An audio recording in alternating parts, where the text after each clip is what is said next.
നമ്മൾ ഡോറിൻ്റെയും അതേപോലെ ജനലിൻ്റെയൊക്കെ വിജാഗിരിയിൽ സ്വല്പം ഇതേപോലെ ഇട്ട് കൊടുക്കുകയാണെങ്കിലും നമുക്ക് കതകൊക്കെ അടയ്ക്കുന്നതിന് ടൈറ്റായിട്ട് നല്ല ബുദ്ധിമുട്ടാണെങ്കിൽ ഇതേപോലെ ഒന്ന് കുറച്ച് വാസലിൻ വന്നിട്ട് കൊടുത്താൽ മതി. വളരെ ഈസി ആയിട്ട് നമുക്ക് തുറക്കുകയും അടയ്ക്കുകയും ചെയ്യാം.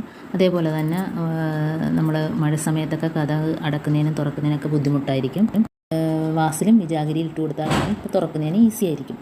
അടുത്ത ടിപ്പെന്ന് പറഞ്ഞാൽ നമ്മളെ കയ്യിൽ വാടിയ നാരങ്ങാത്തൊലി ഉണ്ടെങ്കിൽ സിങ്കിൻ്റെ ചുറ്റുഭാഗത്തായിട്ട് കാണുന്ന കറകളുണ്ടല്ലോ, അപ്പോൾ നമ്മൾ സ്ഥിരം പാത്രമൊക്കെ കഴുകുന്നതല്ലേ, അപ്പോൾ ഇങ്ങനെയുള്ള കറകൾ ആ ചുറ്റുഭാഗത്തായിട്ട് പിടിച്ചാൽ പോകാനൊക്കെ പ്രയാസമായിരിക്കും.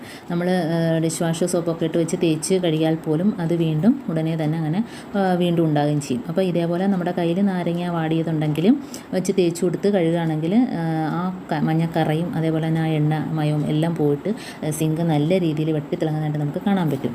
അപ്പോൾ പെട്ടെന്ന് കയറി കറയൊന്നും പിടിക്കത്തുമില്ല. അതാണ് ഇതിൻ്റെ പ്രത്യേകത. അപ്പം കണ്ടോ, ചുറ്റുഭാഗത്ത് മാത്രമാണ് ഞാൻ തേച്ച് കൊടുത്തത്. അപ്പം അതിൻ്റെ ആ ഒരു തിളക്കം നമുക്ക് കാണുമ്പോൾ തന്നെ അറിയാൻ പറ്റും. കണ്ടോ, അപ്പോൾ ആ ഭാഗത്തൊക്കെയാണ് കൂടുതലും അഴുക്കൊക്കെ കയറി പിടിക്കുന്നത്.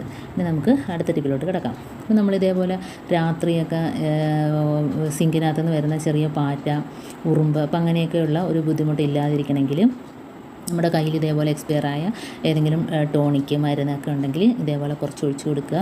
അപ്പം അതിൻ്റെ ഒരു സ്മെല്ല് അടിച്ചിട്ട് അതിനകത്ത് നിന്ന് വരുന്ന ആ പാറ്റയുടെയൊക്കെ ശല്യം നമുക്ക് ഒഴിവാക്കി കിട്ടും. അപ്പോൾ ഇതേപോലെ രാത്രി ഉറങ്ങുന്നതിന് മുമ്പ് നമ്മൾ കുറച്ച് ഒഴിച്ചു കൊടുത്താൽ മതി.